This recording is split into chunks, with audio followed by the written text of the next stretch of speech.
बातमीपत्राच्या पहिल्या भागामध्ये आपलं स्वागत। आता बातम्या विस्तारानं। कोल्हापूर जिल्ह्यातील 1957 शाळांच्या देखभाल दुरुस्तीसाठी पुढील 5 वर्षात 679 कोटी रुपये उपलब्ध करून देण्यात येतील। पहिल्या टप्प्यात 357 शाळांसाठी 110 कोटी रुपयांची तरतूद केल्याचं पालकमंत्री प्रकाश आबिटकर यांनी सांगितलं। शिवाय दुर्गम भागातील वाड्या वस्त्या आणि धनगर वाड्यांवर मूलभूत सुविधा आणि सर्व शासकीय कार्यालय सोलर युक्त करण्याचा निर्णय आजच्या जिल्हा नियोजन समितीच्या बैठकीमध्ये घेण्यात आला। दुसरीकडे कोल्हापूर शहराची हद्दवाढ ही नैसर्गिक प्रक्रिया असून मुख्यमंत्र्यांच्या सूचनेनुसार त्याचा पहिला टप्पा सुरू झालाय असंही पालकमंत्र्यांनी सांगितलं। पालकमंत्री प्रकाश आबिटकर यांच्या अध्यक्षतेखाली आज जिल्हा नियोजन समितीची बैठक पार पडली।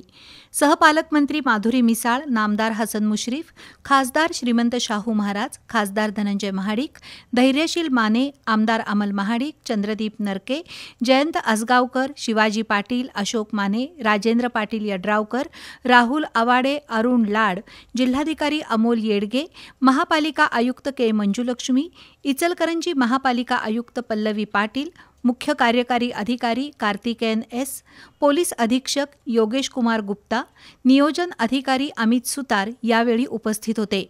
सन 2024-25च्या वार्षिक आराखड्यातील 696 कोटी रुपये मिळाले असून हा निधी 100% खर्च झालाय। सन 2025-26 साठी 764 कोटी रुपयांचा निधी मंजूर झाला आहे। 3 टप्प्यात हा निधी मिळणार असल्याचं जिल्हाधिकारी अमोल येडगे यांनी सांगितलं। कोल्हापूर जिल्ह्यातील अनेक शाळा आणि दवाखान्यांच्या इमारती जुन्या झाल्या आहेत। अनेक शाळांना गळती लागली आहे। जिल्हा परिषद, महानगरपालिका, नगरपालिकेच्या शाळांच्या दुरुस्तीसाठी तसंच दवाखान्यांना औषधं आणि साहित्य खरेदीसाठी डीपीडीसीतून निधीची तरतूद करण्याची मागणी खासदार धनंजय महाडिक यांनी केली। अनेक वाड्या वस्त्या आणि धनगर वाड्यांवर रस्ते, वीज, पाणी अशा मूलभूत सुविधा पुरवल्या पाहिजेत। शाहूवाडी तालुक्यातील आंबर्डेपैकी आंबेवाडी या ठिकाणी पावनखिंड मोहिमेतील शिवप्रेमी मुक्कामाला असतात। या गावाला जोडण्यासाठीच्या रस्त्याला वन विभागानं आडकाठी आणल्याचं खासदार धनंजय महाडिक यांनी निदर्शनास आणून दिलं। तसंच गगनबावडा तालुक्यात महिला बचत गटांसाठी बांधलेले दुकानगाळे धूळ खात पडल्याचं खासदार महाडिक यांनी सांगितलं। तर चंबुखडी पाणी शुद्धीकरण केंद्र आणि विविध ठिकाणचे सांडपाणी प्रक्रिया प्रकल्प आणि काळम्मावाडी धरणाच्या विद्युत पुरवठ्यासाठी सौर ऊर्जा प्रकल्प राबवण्याची मागणी खासदार महाडिक यांनी केली। दरम्यान कोल्हापूर जिल्ह्यातील 1957 शाळांच्या देखभाल दुरुस्तीसाठी आणि काही ठिकाणी नवीन वर्गखोल्या बांधण्यासाठी 5 वर्षाचा कृती आराखडा तयार करण्याच्या सूचना पालकमंत्र्यांनी केल्या। आगामी 5 वर्षात शाळांसाठी एकूण 679 कोटी रुपये दिले जातील। पहिल्या टप्प्यात 357 शाळांसाठी 110 कोटी रुपयांची तरतूद केल्याचं पालकमंत्र्यांनी सांगितलं। कोल्हापूर जिल्ह्यातल्या सगळ्या शाळा ज्या आहेत त्या शाळांना साधारणतः 100 वर्ष, 80 वर्ष, 90 वर्ष पूर्ण झाले। त्यामुळे या सगळ्या शाळांची दुरुस्ती करण्यासाठी एक अतिशय महत्त्वपूर्ण अशा पद्धतीचा उपक्रम आपण सगळ्यांनी घेतला आहे। 5 वर्षांमध्ये या सगळ्या एकूण शाळांसाठी एकूण जो निधी लागणार आहे तो डीपीटीसी असेल, जिल्हा परिषदचा स्वनिधी असेल, खनिज विकास निधी असेल, CSR असेल, सगळ्यांच्या माध्यमातून किंवा लोकसहभाग असेल, सगळ्यांच्या माध्यमातून यासाठी आपण तरतूद करतोय। साधारणतः 679 कोटी रुपये यासाठी 5 वर्षांमध्ये लागणार आहेत। या वर्षी 357 शाळा अतिशय चांगल्या पद्धतीने दर्जेदार आणि चांगलं इन्फ्रास्ट्रक्चर असणाऱ्या मुलांच्यासाठी अतिशय प्रशस्त अशा पद्धतीच्या शाळा तयार होतील। अशा पद्धतीचा एक अभिनव उपक्रम की जो राज्यभरामध्ये सुद्धा पहिल्यांदाच असा होतोय। दुर्गम भागातील वाड्या वस्त्या आणि धनगर वाड्यांवर मूलभूत सुविधा पुरवण्यासाठी पुढील 3 महिन्यात अहवाल सादर करण्याचे आदेश पालकमंत्र्यांनी प्रशासनाला दिले।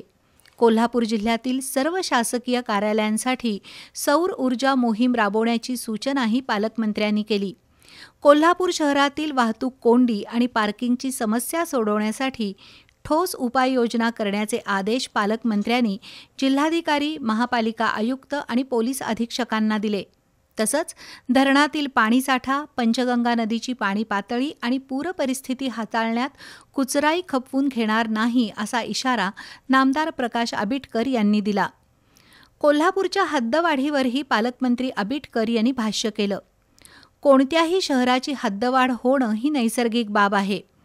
मुख्यमंत्री आणि दोन्ही उपमुख्यमंत्री हद्दवाढीसाठी सकारात्मक आहेत.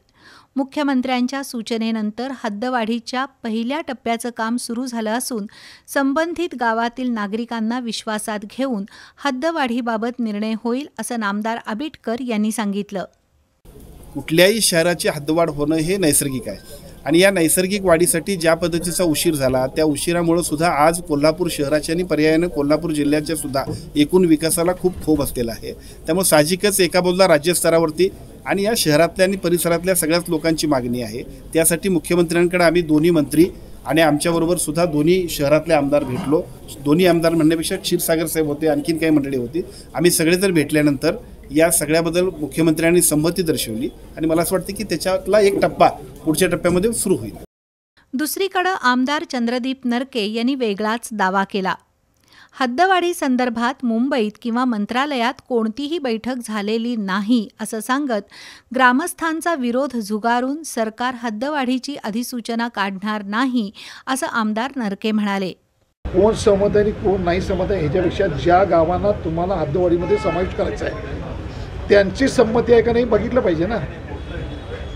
या एखाद्या ठिकाणी लग्न करत असताना मुलग्याला आणि मुलगीला दोन्ही पसंत पाहिजे, त्याशिवाय होत नाही.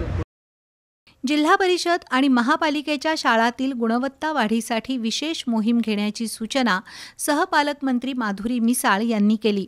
तर संभाव्य पूर काळात जनावरांच्या चाऱ्याची व्यवस्था करण्याची सूचना नामदार हसन मुश्रीफ यांनी केली. या बैठकीत आमदार अमल महाडिक, खासदार धैर्यशील माने, आमदार राहुल आवाडे यांनीही विविध सूचना मांडल्या.